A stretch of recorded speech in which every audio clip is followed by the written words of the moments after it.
This is the right position. आपको कहीं भी जाएंगे, कहीं भी आप फायर फाइटिंग सिस्टम आप इस्टेब्लिश करो, आपको ये दोनों फायर एक्सटिंग्विशर के साथ 2 बकेट, अगर ये इलेक्ट्रिकल पोजीशन के सामने नहीं है तो हम एक में सैंड रखेंगे और एक में पानी रखेंगे। Electrical, please keep it in mind, electrical का कोई भी सिस्टम अगर नहीं है वहाँ पर हम लोग एक में पानी और एक में सैंड रखेंगे। अगर इलेक्ट्रिकल सिस्टम के पास हमने इस स्टैंड को एस्टैब्लिश किया तो दोनों में सैंड रखेंगे, पानी नहीं रखेंगे। तो चर्चा किए थे कि टाइप्स ऑफ फायर एक्सटिंग्विशर, जिसमें CO2 था। तो पहले तो आइडेंटिफाई करना ज़रूरी है कौन सा CO2 है। जैसे लिखा हुआ रहता है, लेकिन अगर पुराना हो जाएगा तो आपका ये स्टेप्स निकल जाता है। इसको आप कैसे पहचानो ये CO2 है ये आपका जो इसका जो स्ट्रक्चर है वो स्ट्रक्चर इटसेल्फ, और CO2 में इसको स्क्वीज नहीं करना है, आपको भाग रहता है, इसको रोटेट करना है, रोटेट करने से निकलेगा। फोम में आपको इस तरह का होस नहीं मिलेगा। फोम में आपको यहाँ पर एक छोटा सा नज़ल, ऐसे स्टेप नज़ल, दो तरह का होता है, एक स्टेप नज़ल होगा और एक ब्लेड टाइप का भी होगा। अब आप पूछ सकते हैं कि स्टेप क्यों है, बेड क्यों है। इसका ऑपरेशन 2 तरीके से होता है। जो स्ट्रेट है उसको आपको ऐसे सीधा करना है, यहाँ पर आपको पकड़ने के लिए हैंडल होगा, यहाँ हैंडल को पकड़ना है और नीचे बॉटम को पकड़ना है। जिसका नोजल सीधा है, जिसका नज़र उल्टा है उसको हमको उल्टा पकड़ना है। सिलेंडर को हमको उल्टा पकड़ना है, जिसका नज़र टेढ़ा होगा। यह डिफरेंस आपको फोम में मिलेगा। इसमें एक ही तरह का है, इसमें कोई चेंजेस नहीं है। आपका एक ही होस मिलेगा, इसी तरह का लगा हुआ, उस होस से आपको देखना है।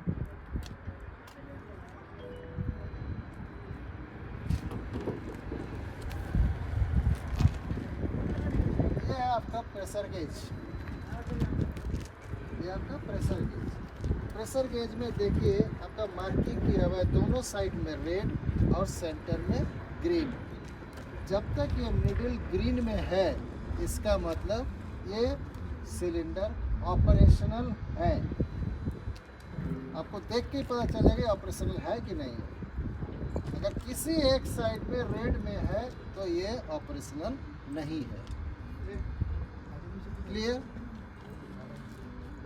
यहाँ पर आपको कैटेगरी, यहाँ पर ABC, क्या है ABC?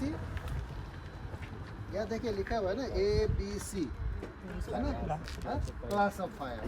मतलब इस DCP को क्लास A फायर के लिए भी यूज़ कर सकते हैं, क्लास B के लिए भी यूज़ कर सकते हैं, क्लास C के लिए भी यूज़ कर सकते हैं। What is class B? क्या क्लास बोले ना, कोई प्रॉब्लम नहीं है।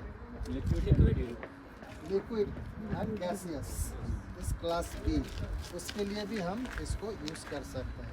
Class A solid fire, solid fire जो भी आपको, जो आपके सामने अभी जुगाड़ किया गया है। Class C electrical fire. हम तो बोल रहे भाई इलेक्ट्रिकल फायर में यूज़ नहीं करना है, लेकिन ये तो बोल रहे करना है। ये तो कंट्रोवर्शियल हो गया ना। आप लोग को याद होगा मैंने एक बात बताया था, ओपन एरिया में इसको यूज़ करेंगे। इससे क्या होगा, जो फायर है वो फर्दर डेवलप नहीं होगा। जहाँ पर आग हो, किसी एक पैनल में अगर आग लगा है तो वो पैनल ही डिस्ट्रॉय हो जाएगा, उसको आप रिट्रीव नहीं कर पाइएगा, लेकिन फर्दर डेवलप नहीं करेगा। फर्दर डेवलप मतलब आग फैल के कहाँ से जाएगा, केबल के थ्रू केबल। और केबल में क्या है, केबल का जो स्ट्रैंड से वो नहीं जलेगा, उसका स्लीव्स जलता है। ऊपर का जो स्लीव्स है वो स्लीव्स जलता है, और उससे क्या होगा कि अगल बगल और कुछ अगर इन्फ्लेमेबल मटेरियल्स है उसमें भी आग लगेगा। अगर आप अंडरग्राउंड लेके गए हैं तो बचेगा, अगर ओवरहेड है तो फिर पता नहीं क्या क्या लेके जाएगा। तो उस हालत में हम लोग इसको इस्तेमाल करेंगे। लेकिन अगर क्लोज रूम है तो हमको इक्विपमेंट को भी बचाना है, तो उस हालत में हम इसका CO2 का इस्तेमाल करेंगे। अगर थोड़ा सा एक्सटर्नली बता देते उसके बाद CO2 में आपका इस तरह का हॉर्न होता है, ठीक है, और ये हो गया आपका नज़ल, ये हो गया आपका हैंडल पकड़ने के लिए। इसमें क्या है कि इसको तो पास सिस्टम हम लोग पढ़े थे, जिसमें बताया जाता है कि हम P मतलब पुल, किसको पुल करेंगे, सील को पुल करेंगे। ये है इसका सील, दिखाई दे रहा है, ये सील को पुल करेंगे तो ये लीवर काम करना शुरू हो जाएगा। इसका भी ये सील हम पुल करेंगे तो ये नॉब्स घूमना शुरू हो जाएगा। उसके बाद ए मतलब हो गया M, कहाँ M करना है हमको, आग के साइड में M करना है, ठीक है। उसके बाद S मतलब स्क्वीज, यहाँ इस सिलेंडर में स्क्वीज होगा, इस सिलेंडर में हमको रोटेट करना है, ठीक है। देन लास्ट S का मतलब हो गया स्वीप, मतलब हमको झाड़ू लगाना है, हमको डायरेक्ट आग के ऊपर हमको प्रेशर नहीं देना, साइड से हम जैसे झाड़ू लगा के धीरे धीरे ठीक है। तो ये सिस्टम है आपका फायर एक्सटिंग्विशर ऑपरेट करने का। अगर कंट्रोल्ड फायर है, मतलब आप देख लीजिए कि अभी जब जस्ट उसमें से स्मोक निकल रहा है, आग फैला नहीं है, तो उस हालत में हम इसका इस्तेमाल नहीं करेंगे, ठीक है। थोड़ा सा फिनेंशियली भी आपको थोड़ा सा ऊपर से मारिए, आपको जो है देखिए कहाँ किधर जा रहा है ना, तो आपको विंड डायरेक्शन पता चल गया। अब चाहिए जब आपको फायर एक्सटिंग्विश करना है तो आपको विंड के अगेंस्ट में खड़ा होना है या विंड के डायरेक्शन में खड़ा होना है। मतलब अभी विंड इधर से उधर जा रहा है तो मेरे को इधर खड़ा होना है, नहीं इधर खड़ा होना है, नहीं तो क्या होगा ना, वो आग आपको तरफ ही आएगा। आप आपको जो है एक्सटिंग्विश करने का कोशिश कर रहे हैं, लेकिन वो उल्टा हवा की वजह से आपके तरफ आएगा। अगर सप्रेस हो भी गया तो वो स्मोक आपके तरफ आएगा, या कुछ सब्सटेंस फ्लाई होके आपके पास आएगा। ऑलवेज आगे होना चाहिए, लेफ्ट लेग नहीं। क्यों? अगर फायर अनकंट्रोल्ड हुआ तो ये हमारा राइट लेग ऐसा है कि हमारा पूरा बॉडी का लोड ये ले सकता है, या तुरंत घूम के एस्केप।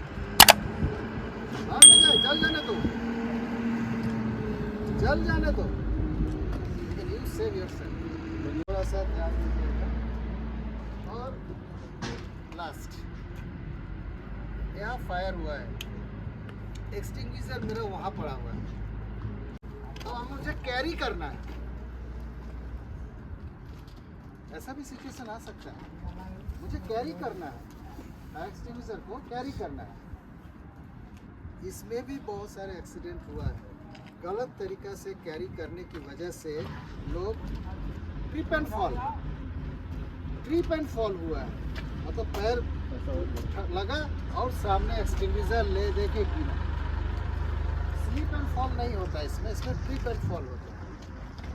तो इसलिए इसको कैरी करने का सही तरीका, जैसे हमने बताया कि इसके ऑपरेशन में आपका राइट लेग जो है वो बहुत इम्पोर्टेंट होता है, भागने के लिए भी और मैदान छोड़ के जाने के लिए। ये हाथ से आपको ये बॉडी में हाथ लगाना है, यहाँ ये पकड़ना है, बस। उसके बाद आप कहीं चले यार, इसको ऐसे लेके दौड़ोगे ना तो ये तरीका गलत है। आपका जो लोड है वो आपके इस पोर्शन पे आएगा, कंधे पे नहीं आएगा। ऊपर वाले ने हमारे शरीर को इस तरह से बनाया है ना, हमारे शरीर में 2 जगह है जो मैक्सिमम लोड कैरी कर सकता है। एक है आपका कंधा और दूसरा है आपका ये थाई। आप आधा बैठ के देखिए, ऐसे आधा बैठिए, आधा बैठ ऐसे, बस इतना ही। और दबाइए, दबाइए आपका पैर को, दबा के देखिए, ये पूरा लोहा बन जाता है। तो ये दोनों जो है आपका शरीर का सबसे मजबूत अंग है। इसलिए बोला जाता है कि कभी भी अगर आप मटेरियल हैंडलिंग कर रहे हैं, कोई सामान आप उठा रहे हो, तो हम लोग जो उठाते हैं ऐसे उठाते हैं, है ना, ये गलत तरीका है। क्योंकि इससे क्या होगा, लोड आपके बैकबोन पर आता है। जो एक पहले देख लीजिए उसका निडल ग्रिप पे है कि नहीं।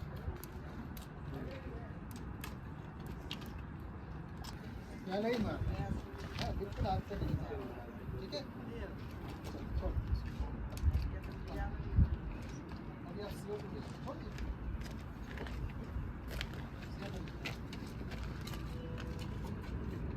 इसको तब तक नहीं छोड़ना है जब तक इसका धुआं तक हमारा बंद नहीं होता।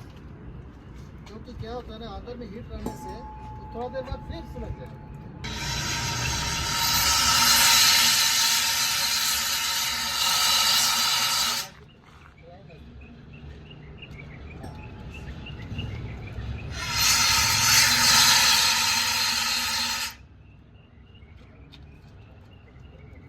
अभी क्या है कि आपका जो आग है वो नहीं दिख रहा है, सिर्फ धुआं उठ रहा है। अब इसको सप्रेस करना है। लास्ट में क्या करेंगे, पानी।